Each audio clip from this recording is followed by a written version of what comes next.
inscritos al grupo, por favor.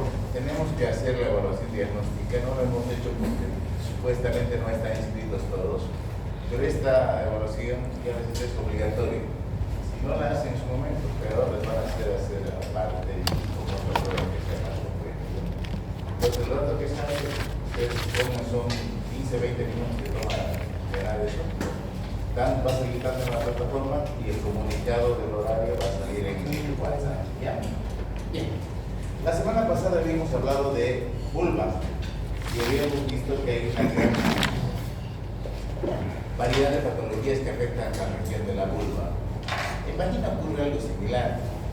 La vagina, recuerden ustedes, es ya parte de los genitales internos, ya no es visible como en el caso de la vulva, sino más bien que se encuentra ya en el interior de la cavidad. Es un conducto que anatómicamente ustedes recuerdan mide entre 8 y 12 centímetros de longitud, que tiene una cavidad virtual. ¿Esto qué quiere decir?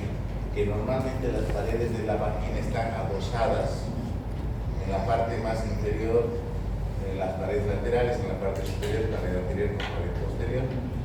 Recordarles que la vagina pues es el órgano de cópula de la mujer, que adquiere la cavidad real solamente durante el coito y durante el momento del parto, ¿cierto? Bien.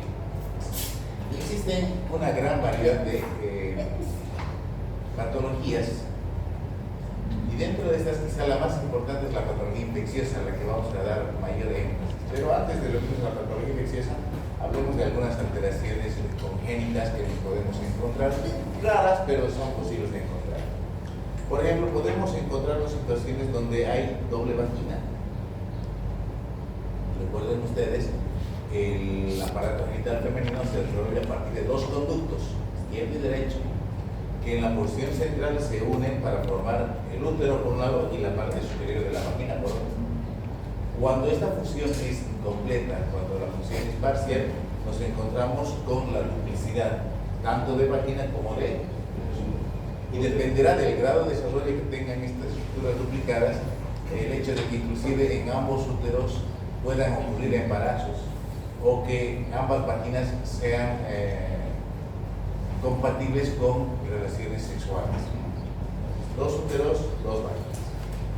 Ahora bien, es también posible encontrar la presencia de tabiques. Estos conductos que mencionábamos en algún momento, por proliferación del epitelio se transforman en cordones en alguna época del desarrollo embriológico, y estos cordones se recanalizan para dar lugar a las cavidades. Cuando la recanalización es incompleta, podemos encontrarnos con presencia de tabiques que separan la vagina. Tabiques longitudinales en algunas ocasiones, o a veces tabiques transversales. Obviamente, el principal problema será cuando tenemos tabiques transversales. ¿Por qué? Porque estos pueden obstaculizar la salida de la sangre menstrual, o cuando son parciales, producir obstáculos en el momento del periodo exclusivo del parto. Entonces, malformaciones a nivel de la vagina con seguridad que pueden existir y son fáciles de detectar a través de un examen simple, de un examen visual y de la palpación. Otra patología que vamos a ver a través de la vagina es el famoso descenso de los órganos genitales.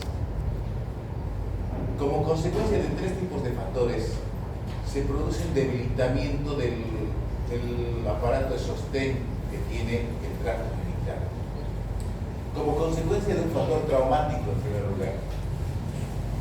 Traumático se refiere sobre todo al número y al tipo de partos que ha tenido esta paciente.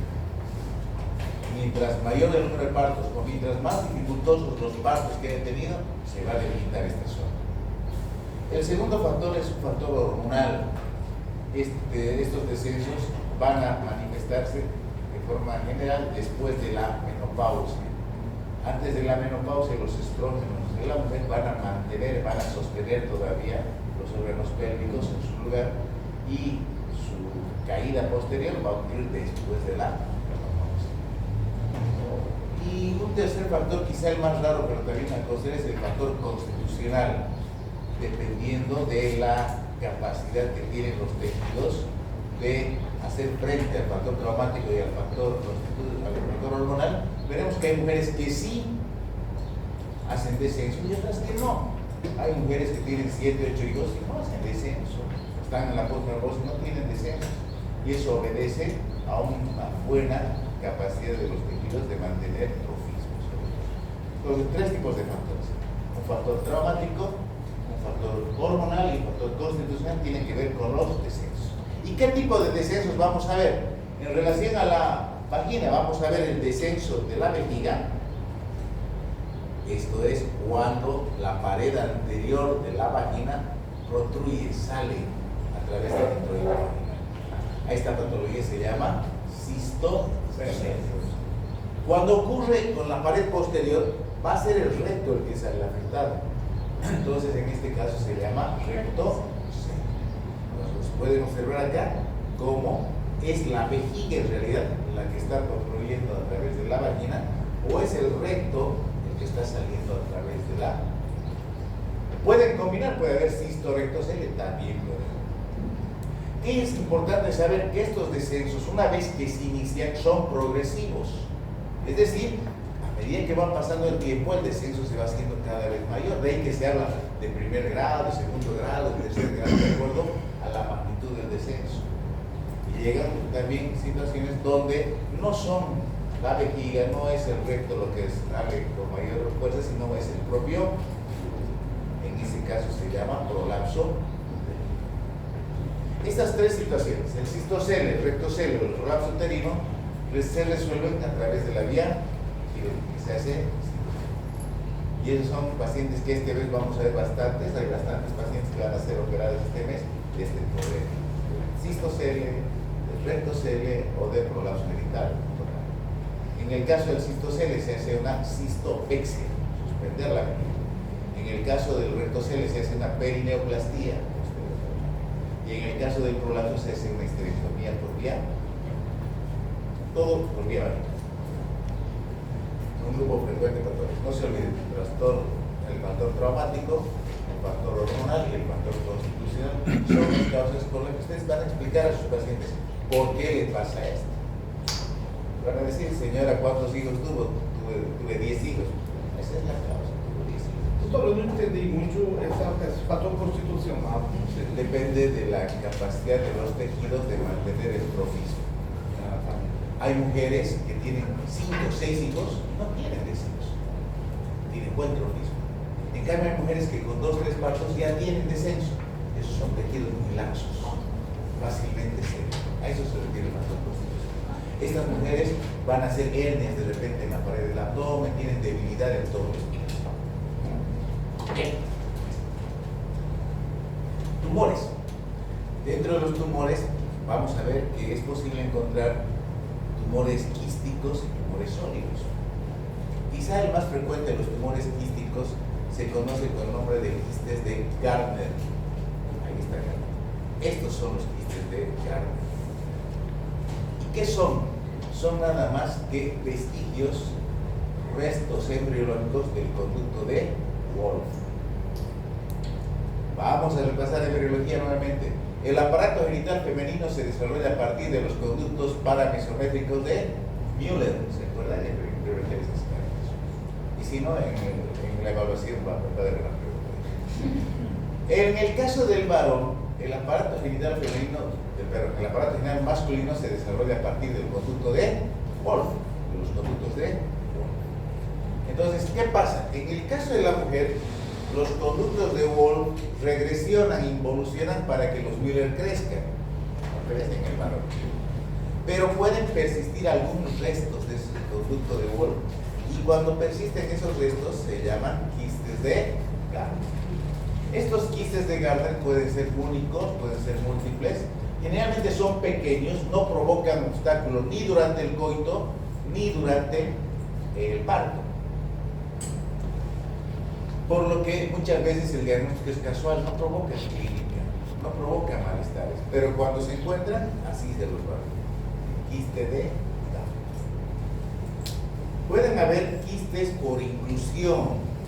Observen acá, ¿qué les llama la atención en este caso? Primero que hay una herida, ¿cierto? Esta desgarro postparto. Un desgarro postparto que haya sido mal reparado, que deje espacios muertos, puede dar origen a un quiste de inclusión. Este es un quiste de inclusión. Un vacío que ha sido mal suturado, bueno, ahora da lugar a un pequeño quiste. Tampoco sería un problema, pero sí sabemos que la causa es en una mala técnica, ¿cierto? Los fibromas son tumores sólidos, dependientes del tejido conectivo de la musculatura de la pared vaginal. Estos sí son tumores duros, son tumores que pueden provocar malestar en algún momento cuando tienen un volumen ya considerable y que requieren su extirpación. Y otro tipo de tumores, que no son mal llamados tumores, son los famosos condilomas acuminados, ¿cierto? Decíamos, los condilomas acuminados son esas verrugas que tienen un aspecto de corredor, un aspecto de cresta de gallo, ¿cierto? Que son consecuencia de la infección por el virus del papiloma humano, que se transmite a través de relaciones sexuales, ¿cierto? Eso es el patología. ¿Quién se acuerda qué quiere decir endometriosis? Este es un término del gineco endometrioso. El gineco no lo ha llamado. ¿Qué quiere decir endometriosis? Inflamación del endometrio. La inflamación del endometrio se llama endometritis. ¿Qué es la endometriosis? Es bueno saber que no sabe el 100% porque quiere decir que tengo que avanzar yo. Está en el programa de Gineco 1, pero en patología uterina lo vamos a ver. La endometriosis es un término que se refiere a la presencia del tejido endometrial activo fuera de la cavidad uterina. ¿Qué quiere decir? Endometrio fuera de la cavidad endometrial. Tenemos un caso interesante, por ejemplo, de endometriosis que se va a operar en estos días, la próxima semana o la subsiguiente, donde tenemos tejido endometrial activo en el subcutáneo. Una paciente a la que se le hizo una cesárea hace algunos años, en clínica particular, y ahora tiene un foco, tumor sólido, sumamente doloroso, sobre todo en los días de la menstruación, que está creciendo cada mes, que es endometrio. ¿Y por qué duele en los días del periodo? Porque es tejido activo. ¿Qué significa tejido activo? Que experimenta los mismos cambios del endometrio. Hay fase proliferativa, hay fase secretora, hay fase menstrual. En la fase menstrual, el sangrado. Estos focos endometriósicos, es un ejemplo lo que les doy, puede estar en la cicatriz de la herida quirúrgica, pueden estar en la superficie del ovario, pueden estar en el perimetrio, pueden estar en la trompa, pueden estar a nivel de la vagina. Ahí está. Y se los ve así como unos islotes de tejido de un color púrpura negruzco y que van a dar como principal manifestación clínica dolor, un dolor que se hace mucho más intenso en los días de la menstruación. ¿Puede afectar también ahora a los vecinos, como el caso del pulmón? Ah, pulmón no, lejos no, tan lejos. Bueno. Todo en cavidad abdominal. En cavidad abdominal. Puede haber en vulva, sí. Puede haber en cuello uterino, sí. En el genital, cualquier parte del genital, en intestino, en vía urinaria, puede encontrarse focos de la endometriosis. Bueno, la vamos a estudiar al hablar de útero, ya que no la han estudiado en gineco. Les decía al comienzo de la clase que la patología que nosotros vemos con mayor frecuencia a nivel vaginal es la patología infecciosa. Y también se lo estudia en gineco 1 bajo el nombre de flujo genital, debería estar, ustedes deben conocer, pero vamos a repasar. ¿Qué es la vulvovaginitis? Puede haber vulvitis, puede haber vaginitis. A veces a la vaginitis le dicen colpitis, por si acaso no se van a sorprender. Colpitis es sinónimo de vaginitis.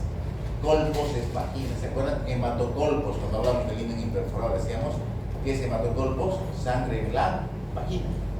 Colpos, colpitis, vaginitis. Puede ser simultáneo, a veces es individual, generalmente es simultáneo. ¿Y qué es lo que caracteriza a las vulvovaginitis? La presencia de flujo anormal. ¿Qué quiere decir esto? ¿Que hay un flujo normal? Sí, por supuesto que hay un flujo normal. La mujer tiene un flujo fisiológico, es más, va a variar de acuerdo a la etapa del ciclo en la que se encuentra. En los días fértiles la mujer tiene un flujo que es más abundante, pero es transparente, es escaso, transparente, no tiene olor, no tiene color. En los días no fértiles el flujo se hace más espeso, pero tampoco hay color ni tampoco hay olor. Cuando las características de este flujo fisiológico cambian, estamos frente a flujos patológicos que son una manifestación clínica de procesos inflamatorios infecciosos en la vagina o en la vulva. Como ustedes pueden ver, este es el motivo por el que las mujeres consultan con más frecuencia al ginecólogo. La causa más frecuente de consulta al ginecólogo. ¿Por qué viene? Porque tengo flujo, secreción, mancho la ropa interior, etc. Recordemos un poquito acá que la vagina tiene ciertas características muy peculiares.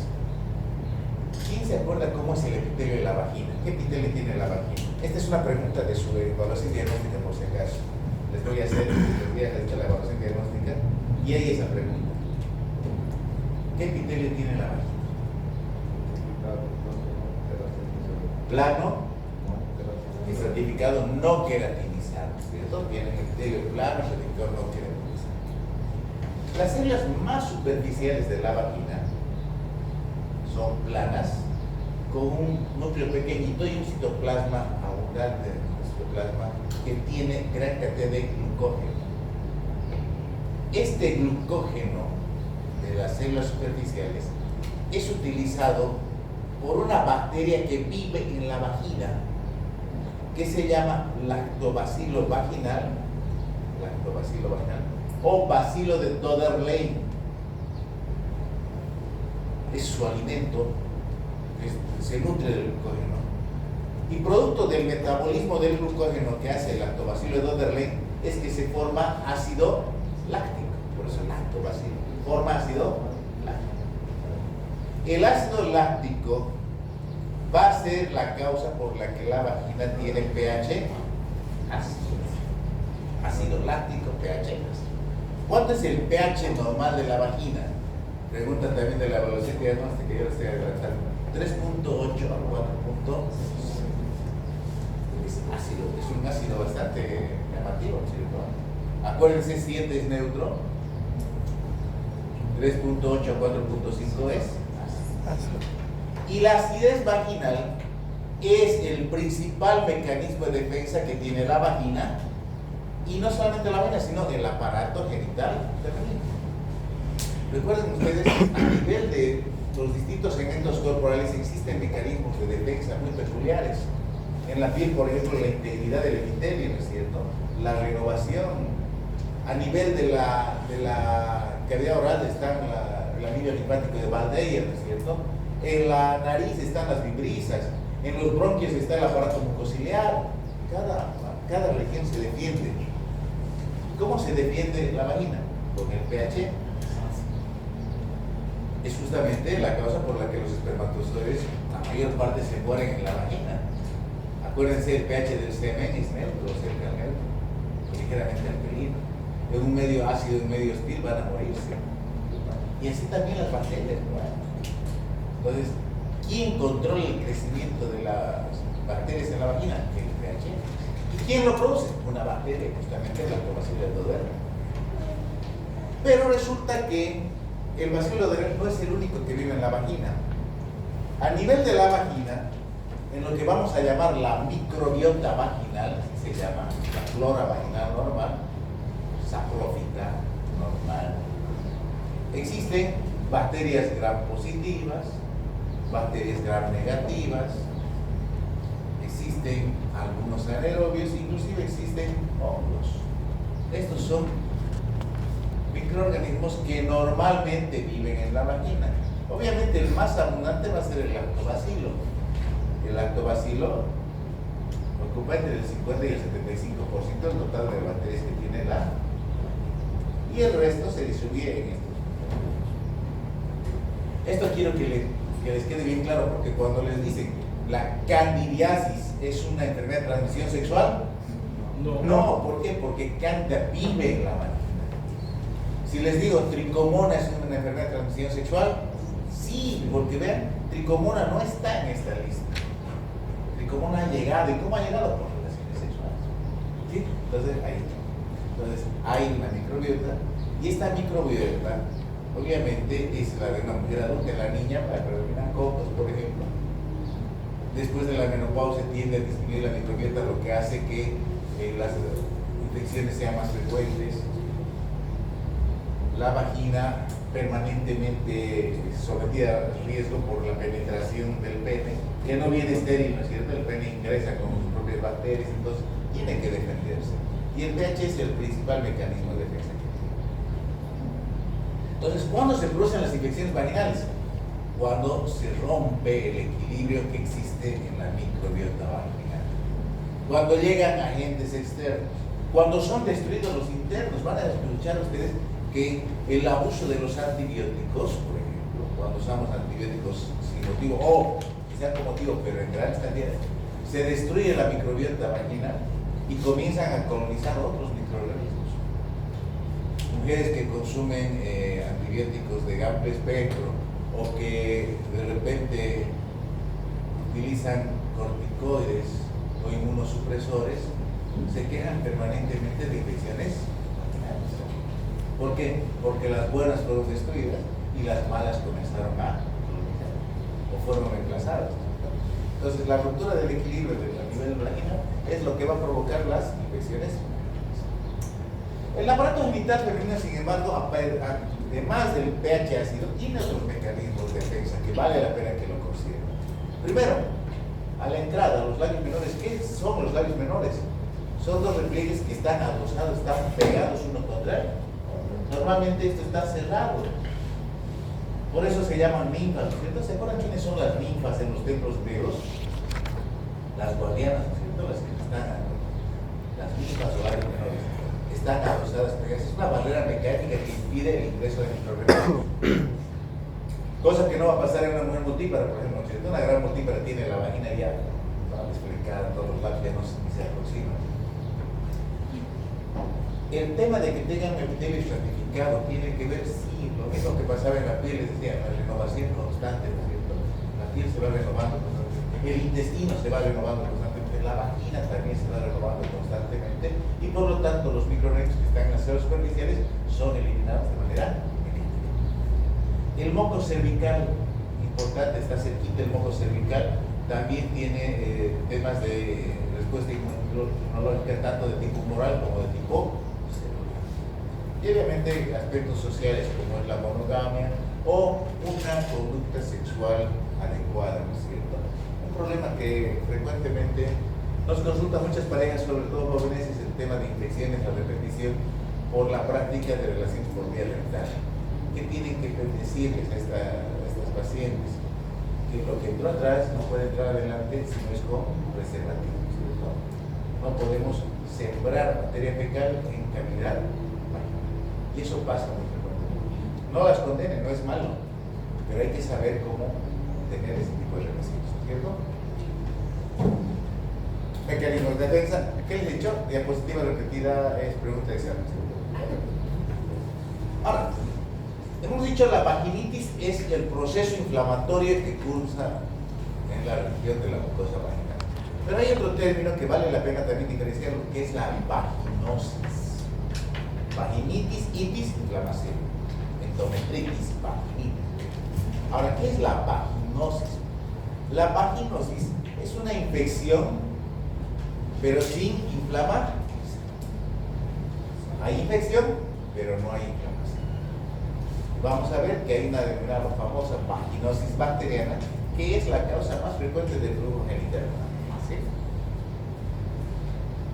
Entonces, doctor, ahí no causaría dolor porque no hay inflamación. No hay dolor, no hay picazón, no hay disuria, no hay colarquiria, nada. Nuevamente, el flujo genital normal en la mujer, ¿cómo es el flujo? Es transparente, está en pequeña cantidad, el pH es 3.8 a 4.5. ¿Cuáles son las causas más frecuentes por las que aparecen flujos genitales? Las infecciones vaginales. 3 grupos de causas ocupan casi el 90% de los flujos vaginales: tricomona, cándida y la vaginosis bacteriana. Vaginosis bacteriana, candidiasis y tricomoniasis son las tres principales causas de flujos genitales. El 10% restante se reparten en otras causas que vamos a ir estudiando. ¿Qué tiene que ver? ¿Por qué se habla de flujos genitales y factores de riesgo? La vagina es una región bastante peculiar, hemos dicho, donde nosotros podemos alterar, romper ese equilibrio por diferentes factores predisponentes, como cuáles. El tema de la ropa interior es importante. ¿Por qué? Porque cuando la mujer utiliza ropa muy ajustada, ropa de material sintético, que da una mala ventilación, que permite la acumulación de secreciones de sudor, por muy bonita que se vea, ¿cierto? Esta ropita interior muy bonita, es mala para la salud vaginal. En cambio, la ropa que es holgada, la ropa que es fresca, que permite ventilación de algodón o de lino, ¿cierto?, permite una mejor ventilación, mejor acumulación de humedad, es una ropa mucho más saludable. Pero no es tan sexy, ¿no? Entonces, hay que tener cuidado. Humedad y calor en la región genital es un problema serio. Ustedes van a ver en Santa Cruz, por ejemplo, que ambiente cálido es frecuente la infección vaginal. En Oruro, La Paz es más rara. ¿Por qué? Porque no hay este tema de humedad y calor. Las duchas vaginales, bueno, las duchas vaginales ya están proscritas. Se ha dicho hace años no a las duchas vaginales. Sin embargo, las duchas Lorenzetti famosas siguen viniendo con la manguerita, ¿no es cierto? ¿Se han puesto a fijar la forma que tiene la terminal de la manguerita? ¿Para qué creen que es de esa forma? Para que se introduzca la vagina. Lamentablemente, entonces, eso se hacía antes con mayor frecuencia. ¿Y qué pasa cuando se hace ducha vaginal? Están removiendo lo que está afuera, lo están metiendo para... Inclusive pueden causar una enfermedad inflamatoria, una salpingitis. La vagina tiene pH ácido. Y los jabones que vienen con colores, ¿cierto? Los jabones más cotizados son los que vienen con pH alcalino. Malo para la salud vaginal. Sobre el que estábamos hablando de que la acidez vaginal es el principal mecanismo de defensa, con pH, jabones con el pH alcalino neutralizamos. Estados de desnutrición y de obesidad se entienden, ¿no es cierto? Tienen que ver con la respuesta. Hábitos inadecuados. Desde niñas a las mujeres les han enseñado cómo se tienen que limpiar después de ir al baño, ¿se acuerdan? A las niñas les han dicho, siempre te vas a limpiar de adelante para atrás. Al hombre, ¿qué le dicen? Pero a la mujer le enseñan esa técnica. ¿Para qué? Para evitar la contaminación de materia fecal a la región. El aseo es importante, el aseo diario de la región genital. Yo me acuerdo cuando tenía una paciente que venía muy seguido con el tema de flujos. Y obviamente cuando hay flujos no solamente hay que darle el antibiótico, este va a tomar esto, se va a colocar esto, hay que decir, tratar de identificar cuál es el factor de riesgo. Y buscábamos todos estos factores, ya habíamos corregido algunos, que habíamos visto todos los factores. ¿Saben cuál era el factor de riesgo que ella tenía? Que a ella le gustaba, era una chica simpática, le gustaba vestirse frente al espejo. Le gustaba vestirse con zapatos. Se ponía los zapatos, se ponía recién la ropa interior. Entonces, ¿qué pasaba? Que al momento de pasar por la planta, que tiene toda esa planta, ¿cierto?, la ropa interior arrastraba microorganismos hacia la región. Con caprichos, pero a encontrar la causa. La diabetes, ya saben, los antibióticos de amplio espectro, los inmunosupresores, ¿cierto? Después de la menopausia, lo que nos dice su compañero, la vagina tiene que cumplir el plano certificado no queratinizado de un buen espesor. Pero ¿qué pasa en la menopausia? En la menopausia ese epitelio se desgasta. Entonces hay mayor predisposición a hacer infecciones. Los anticonceptivos orales que solamente vienen con progestágeno, lo mismo. El estrógeno es el que mantiene el trofismo de la mucosa vaginal. El coito, por lo demás decir, y la sangre, que es en realidad un medio de cultivo para el desarrollo de... Entonces, todos estos factores tienen que ser analizados adecuadamente para hacer un buen tratamiento integral de lo que es un flujo genital, ¿sí? Ahora bien, Cuando hablamos de vaginitis, hablamos de manifestaciones clínicas que giran en torno al flujo. ¿Dónde hay flujo? Aquí está el flujo. En torno al flujo. Habrá edema, congestión, edema, pruritus, todo esto es de la vaginitis. Cuando hablamos de vaginosis, la vaginosis va a tener un flujo muy característico, que lo vamos a ver este. Y les decía, 3 compiten por el 90% de las frecuencias fluogenitales. Gardnerella, que es la causa de la vaginosis bacteriana, 40-45%. 40-50%. Cándida, en segundo lugar. Y en tercer lugar, aunque parezca que no es una ITS, como una y vamos a ver que hay altas hay muchos. El 10% hay otros microorganismos, otras causas. Vamos a estudiar estas 3 con todo detalle. Las han estudiado en Gineco, espero que recuerden un poquito algo acerca de esto. Hablemos de Cándida. Dentro de los factores predisponentes de Cándida están los mismos que hemos mencionado hace rato, ¿cierto? Repetido. Pero aquí hablamos también de cuerpos extraños, hablamos de estados de diabetes. Algunas diabéticas se diagnostican por flujos candidiásicos o repetición. Cuando una mujer tiene 3-4 episodios de candidiasis, que se llama candidiasis recurrente al año, hay que buscar la causa, y una de las causas más importantes de descartar es diabetes. Son pacientes que no vienen con poliuria, polaquiuria, polidipsia, vienen por flujo, y al final le pidieron una glucosa y le sale que es una diabética descompensada. Pacientes inmunosuprimidos también así. Ahora, Cándida es un género, pero dentro de los géneros ustedes saben que hay especies. Y la que provoca candidiasis con mayor frecuencia es la denominada Cándida albicans. El nombre y el apellido, Cándida albicans. Pero también hay otras cándidas que no son la albicans. Está la Cándida tropicalis, por ejemplo, la Cándida clavata, que son especies más raras, pero que se caracterizan por una mayor agresividad y por una mayor resistencia a los tratamientos convencionales. Entonces, Cándida, la mayor parte de los mujeres que lo han tenido, hemos dicho, es un saprófito. Albicans es un saprófito, vive normalmente en la vagina. ¿Sí? Entonces, ¿cuándo va a crecer? ¿Cuándo va a aumentar su volumen? ¿Cuándo va a reemplazar al lactobacilo? En pacientes descompensadas, diabéticas descompensadas, en pacientes con inmunosupresión, en pacientes que abusan del antibiótico. No se olviden que el antibiótico va a destruir al lactobacilo. ¿Quién va a ocupar su lugar? Ahí está, uno de los que recibe los lugares. En las embarazadas es muy frecuente. En el embarazo hay una predisposición a ser cándida. Y en Santa Cruz todas pasan por ahí. No hay una mujer que se sabe. Pero curiosamente, no es el flujo lo que motiva la consulta, sino más bien es el prurito. Porque cándida provoca una vaginitis con intenso prurito. Es una vaginitis. Es una vaginitis que provoca prurito. Y es el prurito el que motiva la consulta. ¿Cómo es el flujo de la candidiasis? Es blanquecino, grumoso, espeso. Ahí lo podemos, blanquecino, grumoso. No tiene mal olor. Suele adherirse a la mucosa. ¿Sí? Dato interesante. Este prurito se intensifica antes de la menstruación. Y después de la menstruación tiende a... Ya vamos a ver con otro flujo lo ocurre lo contrario. Eritema marcado, aquí están los labios menores irritados, hay edema inclusive de origen inflamatorio.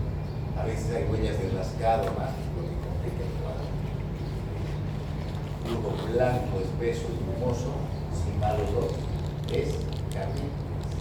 Entonces el diagnóstico es clínico inicialmente, con una clínica, pero lo pueden documentar a través de estudios del exudado vaginal, donde van a encontrar hifas y esporas del hongo. Pueden hacer cultivos, hay medios de cultivo específicos para esto, sobre todo cuando tenemos candidiasis recurrente, valen la pena los cultivos con antibióticos. Ahí está, candidiasis. Ahí está el examen en fresco. Y hablamos de candidiasis no complicada y candidiasis complicada. ¿Cuándo no es complicada? Cuando es esporádica. Síntomas leves a moderados, con albicans como agente etiológico y mujeres con buen estado. Cuando es complicada, cuando es recurrente, cuando han pasado 3, 4 veces en el periodo de un año, una reinfección, cuando las molestias son más severas, acá de repente pensamos en otras variedades que no sean albicans y en mujeres que están embarazadas, con diabetes descompensada y con diabetes.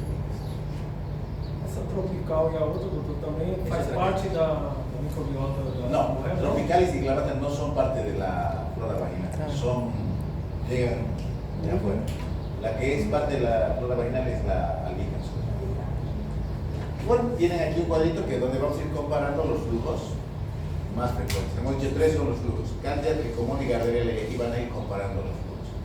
Flujo blanquecino, espeso, plumoso, pulveritematosa, el prurito, el pH es menor a 2,5, no hay aminas que vamos a ver enseguida y el examen. Cuando hemos dicho vamos a evaluar con casos clínicos la parte práctica, veremos si ya nos da para el primer parcial los casos clínicos. ¿Qué les voy a pedir en casos clínicos? Les voy a pedir 2 cosas.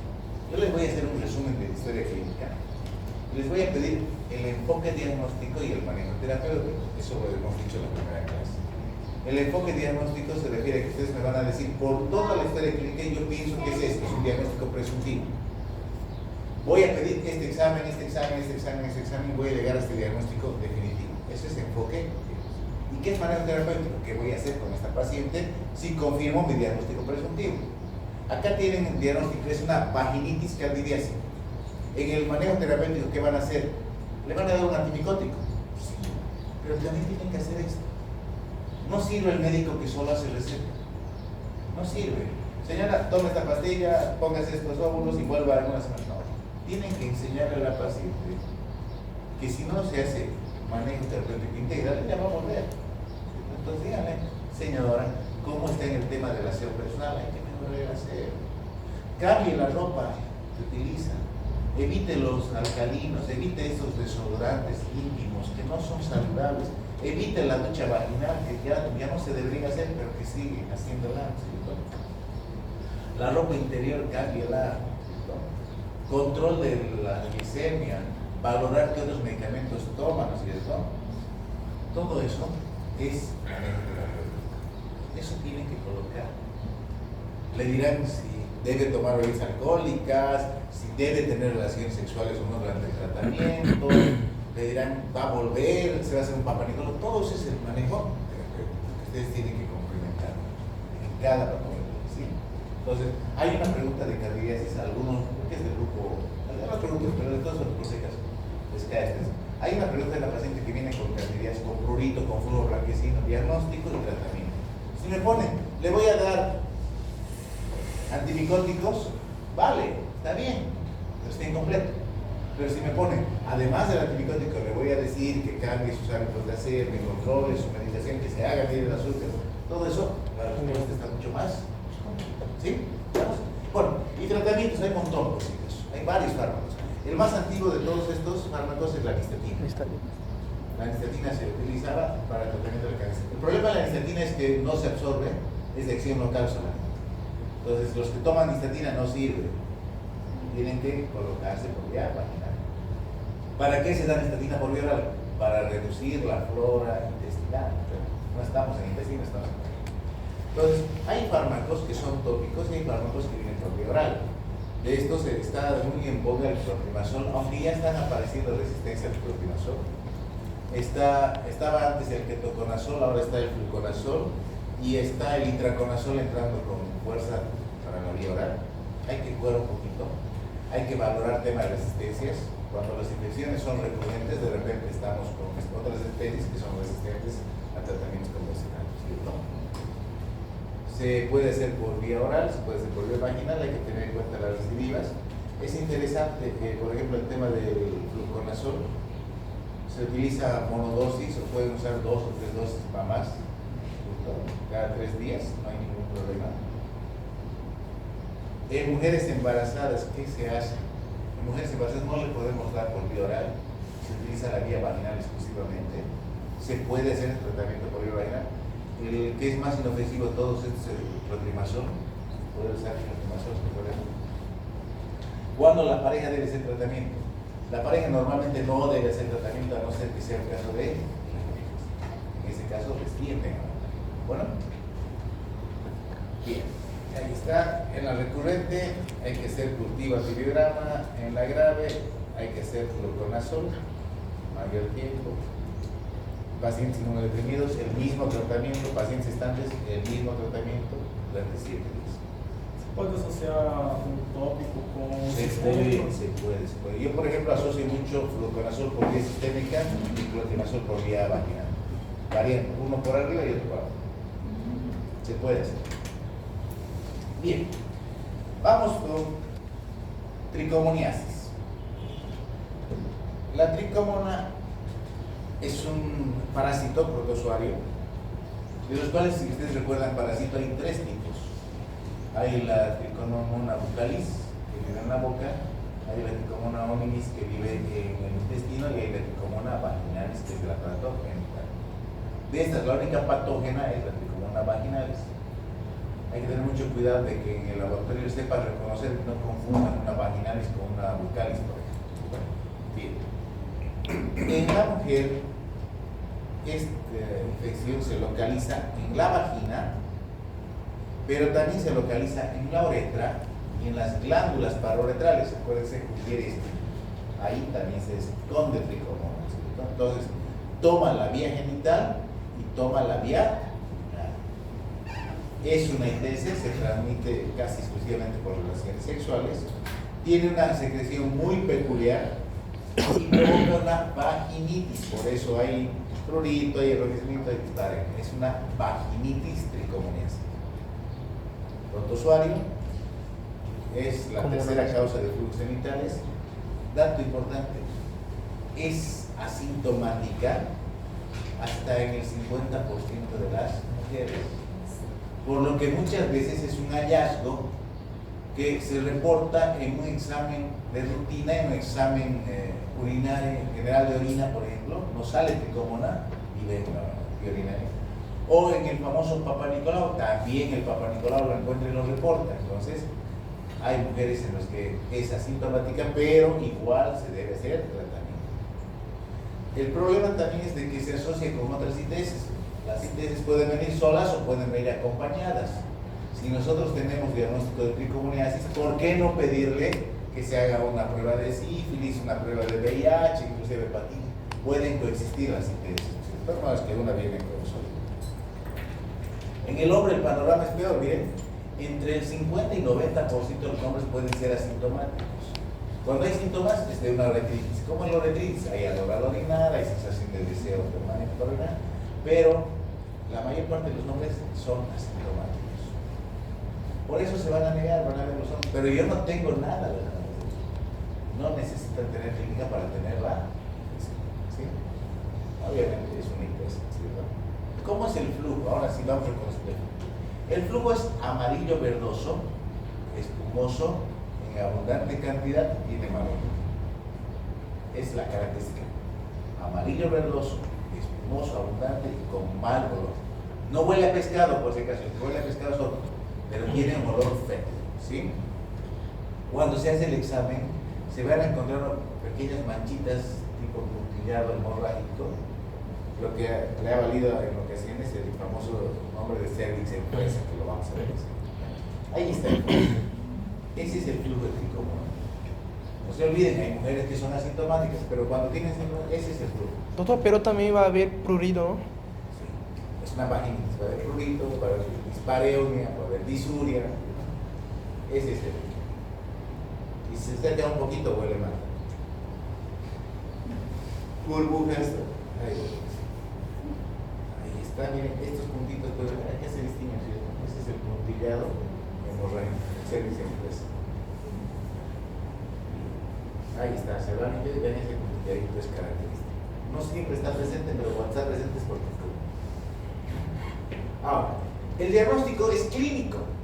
Claro, se puede dar cuenta clarito con el olor, con las características, pero aquí sí, la recomendación se le recomienda, hagan examen complementario, certifíquenlo.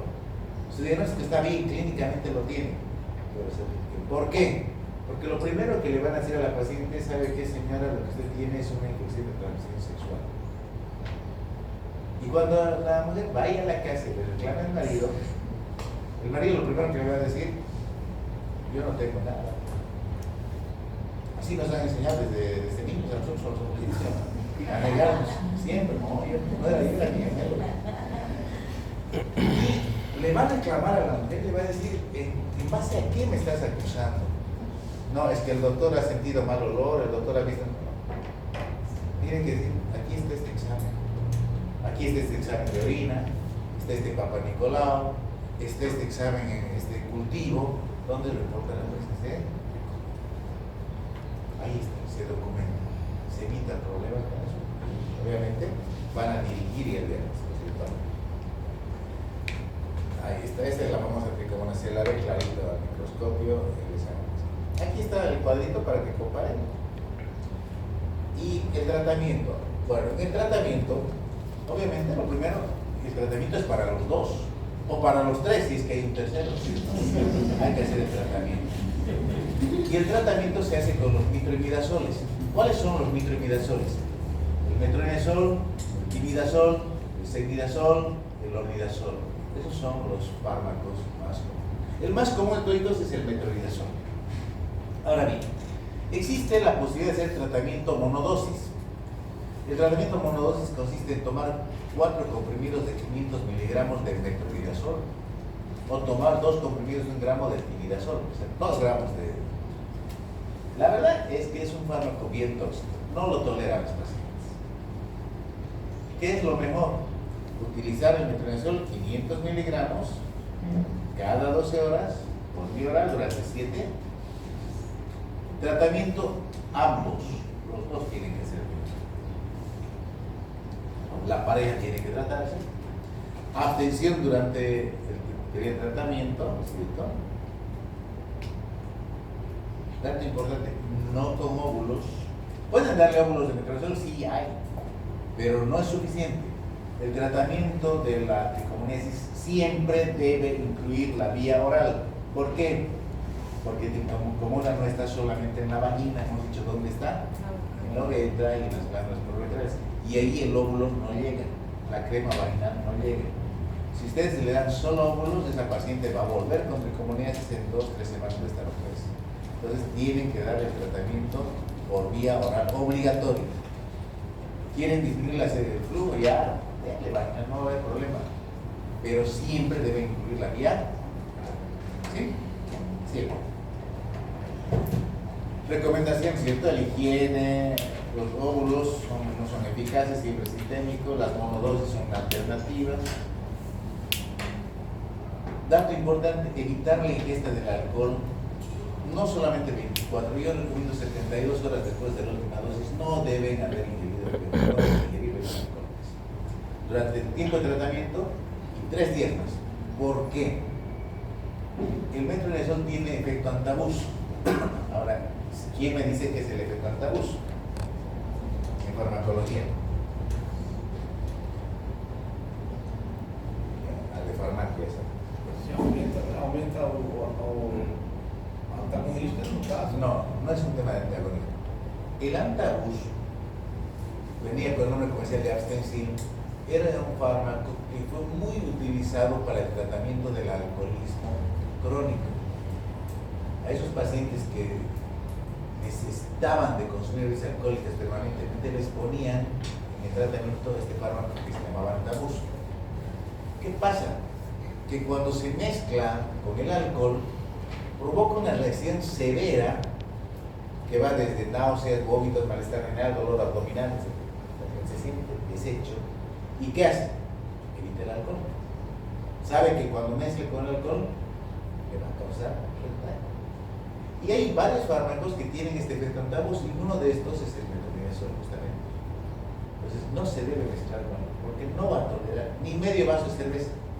Se mezclan, se potencia su toxicidad y provoca un estado realmente de malestar muy intenso que obliga a veces a dejar el tratamiento. ¿Qué es lo que hacen los pacientes? ¿Puedo comenzar mi tratamiento el día lunes? pero comienzan los dos evidentes. Recurrente, el tratamiento es el mismo por si acaso. Por ejemplo, no hay resistencia psicosocial. No hay resistencia psicosocial. En el embarazo, ¿qué ocurre en el embarazo? El metronidazol está dentro de la categoría D. ¿Han llevado fármacos y embarazo? Las categorías de los fármacos todavía no. En obstetricia les van a enseñar, hay categorías. El A es el que siempre se puede dar, el B no se debería dar más que en caso necesario, el D no se debería dar y el X nunca se debería dar. Entonces el metronidazol tiene categoría D en el primer trimestre de embarazo, solamente en casos muy severos es mejor evitar su uso, porque tiene efecto teratogénico. Entonces no se puede dar tratamiento de tricomonasis en la primera mitad del embarazo. ¿Qué se hace? Sobre todo el primer trimestre, ¿qué se hace? Se utiliza un antimicótico. Se ha encontrado que este antimicótico llamado clotrimazol tiene la capacidad de disminuir el crecimiento de la tricomona y de disminuir la clínica. ¿Hasta cuándo? Hasta que llegue, al pasar el tercer mes, se pueda dar la clínica. Entonces, es posible posterior al tratamiento disminuyendo el flujo como un antimicótico. No es intranidazólico, es un azólico solamente que se utiliza para hongos. En la lactancia se pide un tratamiento de pacientes con VIH. Yo recuerdo del metronidazol, es un antiprotozoario, no solamente actúa contra tricomonas, acuérdense, se utiliza para amebas, para las llagas del hambre también. Es un fármaco que tiene un buen efecto sobre microorganismos anaeróbicos, de que van a encontrar distintas presentaciones, ¿cierto? Distintas formas de administración de metronidazol. Pero así como tiene distintas formas, también tiene una serie de reacciones adversas bastante molestosas cuando se las utiliza. Bien, sigamos. El flujo genital más frecuente proviene de un proceso infeccioso no inflamatorio que se conoce con el nombre de vaginosis bacteriana. No es vaginitis. Acuérdense, hemos visto vaginitis por cándida, hemos visto vaginitis por tricomona, vamos a ver vaginitis por bacterias, pero hay un cuadro donde no hay inflamación, que en ese caso se llama vaginosis bacteriana. ¿Quién es el principal responsable? Es una bacteria que normalmente radica en la vagina, que es parte de la microbiota, que se llama Gardnerella vaginal. Antiguamente se llamaba Haemophilus vaginalis, ahora se llama Gardnerella vaginal. Y otras bacterias anaerobias que lo acompañan, ¿sí? Es la causa más frecuente de flujo genital, pero no es considerada una ITS. Y aquí hay una cuestión muy interesante. No es una ITS porque es un microorganismo que vive en la vagina. Pero curiosamente se observa que este cuadro aparece o se exacerba cuando la mujer tiene varios compañeros sexuales o ha cambiado de compañero sexual. Lo que hace que digan, sí es una ITS, porque antes no tenía, llegó este Pedro y con Pedro ya tiene. Pedro no tenía vagina, no tenía Gardnerella. Entonces, ¿qué es lo que pasa? ¿Cuál es la explicación para esto? Tema para trabajo de investigación, para que se vaya. Pero la explicación es inmunológica, tiene que ver con respuestas inmunológicas. Es como un rechazo que hace la inmunidad vaginal frente a nuevos compañeros sexuales. Ahora, ¿hay factores de riesgo? Sí, múltiples relaciones sexuales, múltiples compañeros sexuales, ¿cierto? Las duchas. Dato importante también, muchas veces es asintomático. Y es un hallazgo a veces de la citología, del examen de Papa Nicolau. Es el Papa Nicolau el que nos dice que la paciente tiene vaginosis. Cuando tiene clínica, ¿cuál es? Flujo genital, pero ¿cómo hace ese flujo? Ese flujo es blanco, grisáceo. Y lo que le caracteriza es que tiene un olor muy peculiar, tiene un olor a pescado. Característico. Se puede hacer diagnóstico clínico solamente oliendo el flujo genital. No hay prurito, no hay dispareunia, porque no hay inflamación. Y si hubiese olor a pescado y hubiese prurito, tendríamos que pensar que es una infección mixta. El diagnóstico se basan en los famosos criterios de Amsel. ¿Cuáles son los criterios de Amsel? Vamos a verlos enseguida. El problema es que si nosotros dejamos este cuadro y la mujer está embarazada, tiene complicaciones obstétricas, puede ser causa de aborto, puede ser causa de parto inmaduro, de ruptura prematura de membranas y de sepsis puerperal. No es una enfermedad de transmisión sexual, pero se relaciona con mujeres que tienen múltiples parejas sexuales con nueva pareja sexual. Es la causa más común de flujo, por si acaso. Ahí está el flujo, ese es el flujo. Ese es igual a pescado.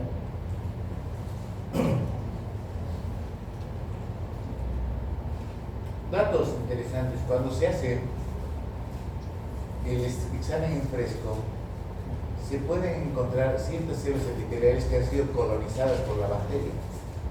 Estas células colonizadas por la bacteria se llaman células clave o clue cells. La presencia de las clue cells es uno de los criterios de Amsel que se van a solicitar para el diagnóstico. Ahora, el pH vaginal está alterado. Ya no es ese pH 3.8 a 4.5, está aumentado. ¿Sí? Y cuando se le añade una gotita de hidróxido de potasio del 10% a la muestra, se intensifica ese olor a pescado, ese mal olor a pescado. Algo similar ocurre cuando hay relaciones sexuales. Después de que la mucosa vaginal hace contacto con el semen de la pareja, se intensifica ese olor a pescado. Ahí están, esas son las células clave, las clue cells. Entonces, ¿cuáles son los criterios de Amsel? El flujo vaginal, el pH mayor a 4.5, las aminas que se liberan por añadir una gota de hidróxido de potasio y la presencia de las células. Con 3 de estos 4 criterios ustedes tienen diagnóstico de vaginosis sin haber hecho exámenes completos, ¿cierto? El examen complementario que les va a mostrar Carnerero, y ahí está su cuadro comparativo. ¿Cuál es el tratamiento? En el tratamiento se puede utilizar metronidazol, hemos dicho. El metronidazol tiene efectos sobre algunas bacterias, sobre todo anaerobias. Perfecto, va bien el metronidazol. Aquí se puede usar por vía vaginal, si no es necesario utilizar la vía del cuerpo. Pero también se puede usar la clindamicina, que es un antibiótico, ¿cierto?, que tiene un muy buen efecto a nivel de vaginospermia. Ahora, hay mujeres que tienen recurrencia, sí, y es una pelea constante porque tratamos de identificar algún factor de riesgo que esté provocando esto, y en ese caso sí podríamos dar a la esposa, a la pareja, metronidazol, por vía oral en este caso, para disminuir la cantidad de microorganismos presentes. ¿Ya? ¿Cuándo es recurrente? Más de 3 veces al año, ¿ya? Metronidazol. En el embarazo no podemos dar metronidazol, hemos dicho que le podemos dar, pero linda. Hay un caso clínico de una paciente embarazada de 10 semanas que tiene criterios de Amsel, van a hacer diagnóstico vaginosis bacteriana y van a hacer diagnóstico de embarazo de 10 semanas. ¿Qué tratamiento? Linda, se puede utilizar. Es importante, hemos dicho en el tema embarazo, ¿por qué? Porque puede causar complicaciones durante el embarazo o después del embarazo. Tratamiento de pacientes con vaginosis con VIH es el mismo. En el varón no está indicado, salvo que sea recurrente, y muchos proponen el tema de los probióticos. La verdad es que rara vez vale la pena utilizar probióticos. Bien. Vaginosis bacteriana. ¿Hay vaginitis bacteriana? Sí, por supuesto. Toda infección viral que no sea provocada por el grupo de Gardnerella y los anaerobios que la acompañan pueden causar vaginitis. Y aquí están estafilococos, estreptococos, coli, proteos, klebsiella, un montón de microorganismos. ¿Qué tipo de flujos dan? Dan flujos inespecíficos. ¿Cómo identificamos al germen? Con un examen que se llama cultivo de secreción vaginal. De acuerdo al resultado identificamos germen y además tenemos el antibiograma que nos indica qué tipo de antibiótico vamos a utilizar, ¿sí? Entonces, lo importante es el cultivo. Es vaginitis, entonces hay flujo y hay manifestaciones clínicas de proceso inflamatorio, pero no es ni blanco grumoso, ni amarillo espumoso, maloliente, ni tiene olor a pescado. Entonces, cuando no tienes características, nosotros debemos dirigir nuestra atención a hacer el laboratorio que nos identifique quién es y cómo lo eliminamos. ¿Sí? Esas son las vaginitis por bacterias. Hay otra vaginitis que afecta a las mujeres mayores. En la posmenopausia, por la deficiencia de los estrógenos, hay un adelgazamiento de la mucosa vaginal, lo que predispone a infecciones recurrentes y sobre todo a manifestaciones clínicas que se caracterizan por sequedad vaginal, en este caso, la sequedad vaginal, y obviamente dispareunia, coitos muy dolorosos, lo que nos obliga muchas veces a hacer reemplazo hormonal local.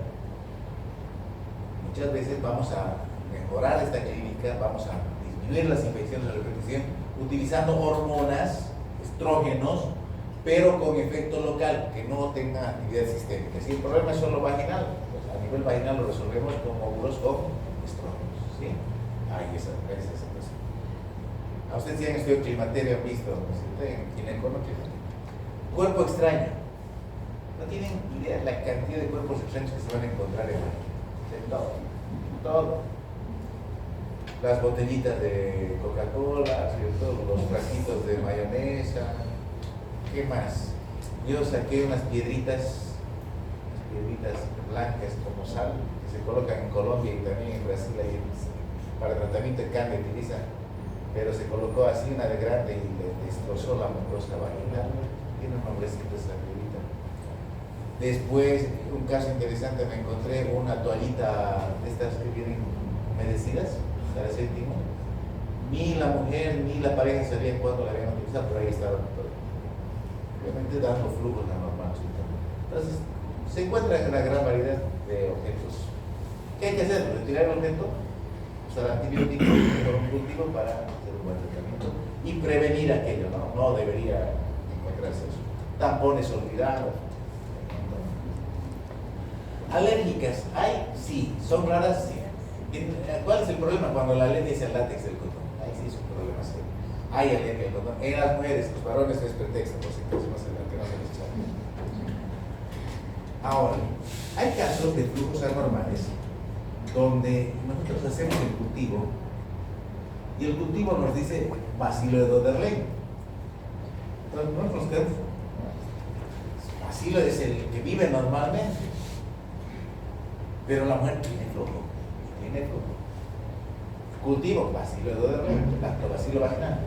¿Qué pasa? Ocurre una situación donde el bacilo de Doderlein ya no es el de la mayoría, sino es el absoluto. Ya no es ese 50-75%, sino es casi el 100% de bacterias que viven en vagina. A ese cuadro se llama lactobacilosis vaginal. La lactobacilosis se caracteriza porque esta bacteria, además de ser la dominante, comienza a crecer, se hacen más grandes. Ya no se llaman lactobacilos, ahora se llaman Leptotrix. Van a encontrar alguna vez resultado el laboratorio de Leptotrix. Es un Doderlein grande, gordo, aumentado de volumen. ¿Sí?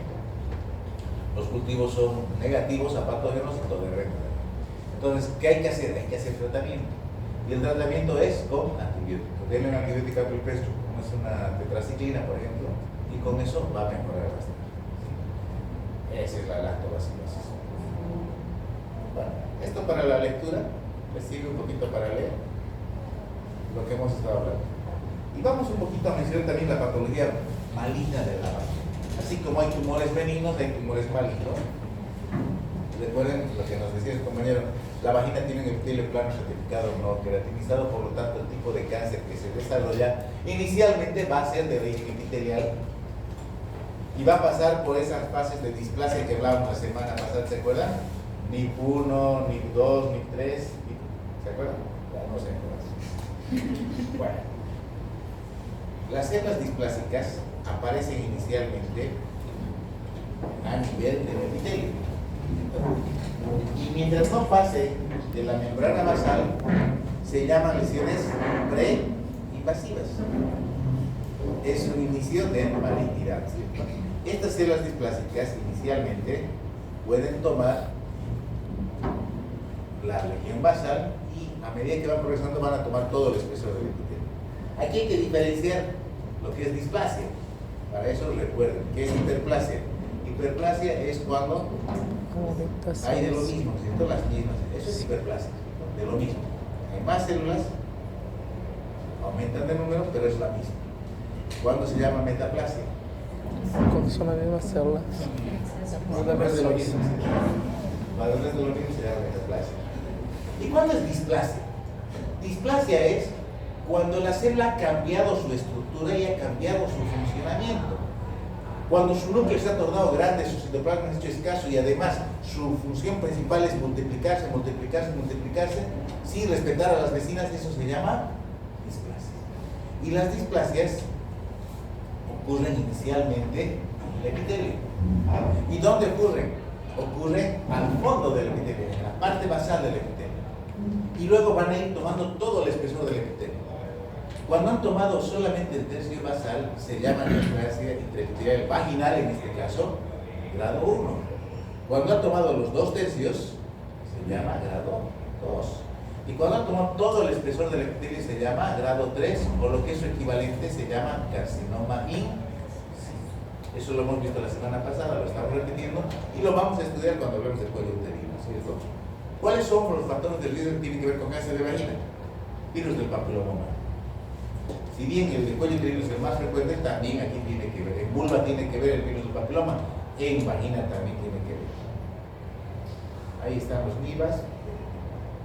El tratamiento pues será su destrucción o su retiro. Ahí está alguien sobre el cáncer de vagina.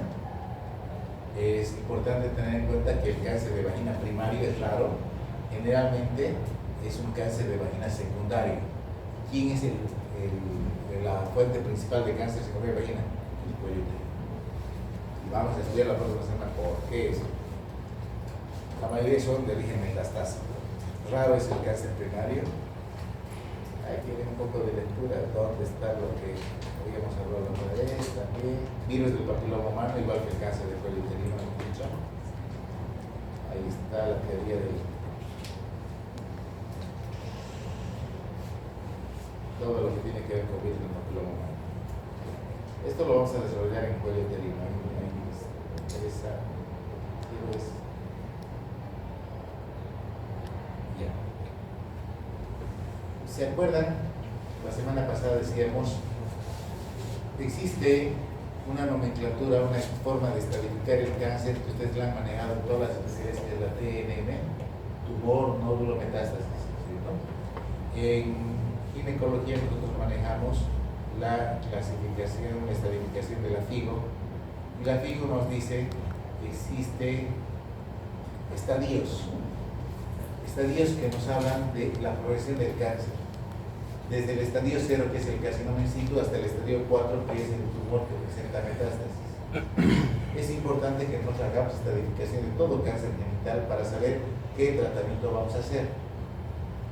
Les he dicho, esto no les voy a preguntar en el examen, ni de vulva ni de vagina, pero sí la de cuello uterino. Les voy a decir estadio 1A1, ¿qué es? Estadio 2, ¿qué es? Estadio 0, ¿qué es? Son preguntas de examen que sí o sí tienen que saber. ¿Por qué? Porque de acuerdo a su demandancia de su paciente o a la familia, ¿qué pronóstico tiene? ¿Y qué tiene que hacer? ¿Qué no tiene que hacer? La otra vez escuchaba a un colega cirujano que le estaba proponiendo a una paciente que tenía un estadio 2B que le iba a hacer histerectomía. Vamos a ver que ya no corresponde hacer esta cirugía en estadios avanzados. Ahí viene la quimioterapia, viene la radioterapia, pero ya no hay. Pero eso lo vamos a perder en las siguientes clases. ¿Listo? Cirugía, radioterapia en cáncer. Y eso es lo que teníamos. Eso, preguntas, jóvenes, preguntas. ¿No hay preguntas? Então, doutor, só uma pergunta agora no final. Falou que não faz mais esterectomia se tiver em uma classificação alta. Cuando hay estadios avanzados ya no corresponde cirugía. Corresponde tratamiento con químicos. Não estirpa mais. Lo que se hace en otro tipo de tumor, no cuello uterino, pero en otro tipo de tumor, por ejemplo, varios, lo que se llama la citoreducción, es reducir el tamaño del tumor. Pero en otro tipo de tumor, en cuello uterino, tiene su limitación hasta cierto momento. Y vamos a ver que eso, ahí es la importancia de que conozcan sí.